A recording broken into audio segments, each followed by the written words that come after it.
Vote প্রচারে গিয়ে তৃণমূল কংগ্রেসের কর্মীদের সাথে বচসায় জড়িয়ে পড়ে বিরোধী আইএসএফ ও সিপিএম। ঘটনাস্থলে দুই পক্ষের একাধিক কর্মী সমর্থকেরা আহত হন। দুই পক্ষের তরফ থেকে কাকদ্বীপ থানায় লিখিত অভিযোগ দায়ের করা হয়। ভোট উত্তাপ চাঞ্চল্য ছড়ায় বিধানসভার বুদাখালী এলাকা। অভিযোগ, কাকদ্বীপ বিধানসভার বুদাখালী গ্রাম পঞ্চায়েতের 240 নম্বর বুথে তৃণমূল কংগ্রেসের ভোট প্রচারের জন্য যায় 240 নম্বর বুথের বুথ সভাপতি সহ একাধিক কর্মীরা। ভোট প্রচারে গেলে তৃণমূল কংগ্রেসের 240 নম্বর বুথের বুথ সভাপতি সহ একাধিক কর্মীদের উপর চড়াও হয়ে মারধর করে সিপিআইএম ও আইএসএফ এর কর্মীরা। 240 নম্বর বুথের সভাপতির অভিযোগ, 11:12টার দিকে আমরা ওই ভোটার স্লিপ দিয়েছিলাম। ভোটার স্লিপ দিয়ে আসতেছি, তখন একটা ছেলে আমাদেরকে আগে থেকে গার্ড করছে, আমাদের বিরোধী দল। সেখানে আইএসএফ এবং সিপিএম ওরা কোন দল করে জানেনি, ওরা দুইজনেই কিন্তু দুটো মিলে জোট করেছে। ওই ছেলেগুলো এখন আগে থেকে বেশ কিছু ছেলে কাট দিয়েছে। তো একজন ছেলে একটু আগের দিকে আমাদের প্রতি বাড়িতে আমরা যেমন যাচ্ছি, সে কিন্তু আমাদের আগে আগে একটা বাড়িতে ঢুকতেছে। এবার ঢোকার পরে সেখানে আমাদের মধ্যে থেকে একজন ছেলে বলছে, এই তুই প্রত্যেকের বাড়িতে বাড়িতে যাচ্ছিস কেন? আমি কার বাড়িতে গেছি? এই নিয়ে ওদের দুজনের মধ্যে বিতর্ক সৃষ্টি হচ্ছে।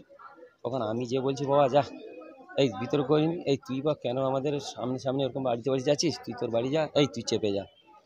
এই কথা বলতে ওর দুজনে মিলে খুব তর্ক বিতর্ক করতে এরকম হাততালি মারার মতন এরকম হাততালি মারতেছে। তাই হাততালি মারতে তখন আমি বলছি, এই বাবু, সে শামসের বলে যে ছেলেটা, ওই ছেলেটা হাততালি দিচ্ছে।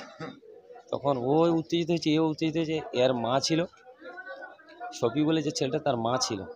তার মা কি করছে, ওই ছেলেটার হাত ধরে মানে পুরো পাঁজা করে ধরে, এই চল ঘর চল, তো ঝগড়াঝাড়ি করতে হবে না, তুই ঘরে চল। ও নিয়ে চলে যাচ্ছে। তখন কি করছে, পিছনে পিছনে তার দিকে যাচ্ছে। তখন ওকে আমি বলছি, বাবা, আর ও আমাকে মামা বলে। আমি বলছি, এই শামসের, তুই বাড়ি যা না বাবা। তো ও যায় না। আমি ওকে ওকে বলছি, তো বাবা তুই চলে যা। ওই তো ওকে ওখানটা এগিয়ে গেল, আবার ও ফিরে আসতে। তখন আমি ঘেরে বলছি, বাবা যা, তুই গন্ডগোল করিস নি, যা। আগের বারে এরকম আমরা কাগজ দিতে এলাম, তোর এরকম ঘেরে ফেললি আগে তোরা, আমরা পিছিয়ে আবার এইবারে আসছি, তুই ওরকম করতেছিস। এই কথা বলে ওকে আমি সাইড করে দিয়েছি। ও তখন কী করছে, আমাকে পাঁজা করে ধরে যা ঠেলে দিয়েছে।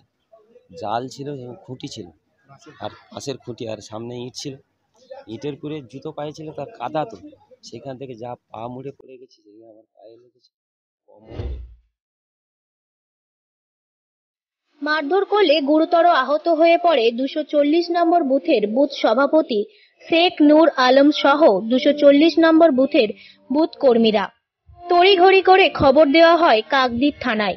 ঘটনাস্থলে পৌঁছায় কাকদ্বীপ থানার পুলিশ।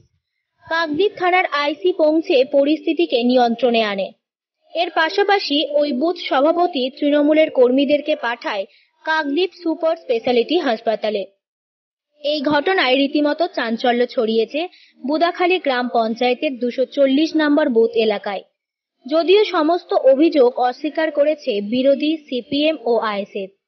সেটা হচ্ছে তৃণমূল কংগ্রেসের লোকজনকে সিপিএম আইএসএফ মারধর করবে, এটা মানে শুনলে ঘোড়া হাসবে। কারণ যারা পুলিশ, যাদের দলদাস, এইসব হচ্ছে ভোটের আগে একটা গিমিক তৈরি করা হয়েছে, গোটা সন্ত্রাসের আবহাওয়া তৈরি করছে। হয়তো ওই বুথে মানুষ প্রতিরোধ করছে, হয়তো হেরে যাবে, যে কারণে ওদেরকে এরকম একটা গিমিক তৈরি করে একটা মিথ্যা কেসে জড়ানোর ষড়যন্ত্র ছাড়া কিছু না। ঘটনার তদন্ত শুরু করেছে পুলিশ।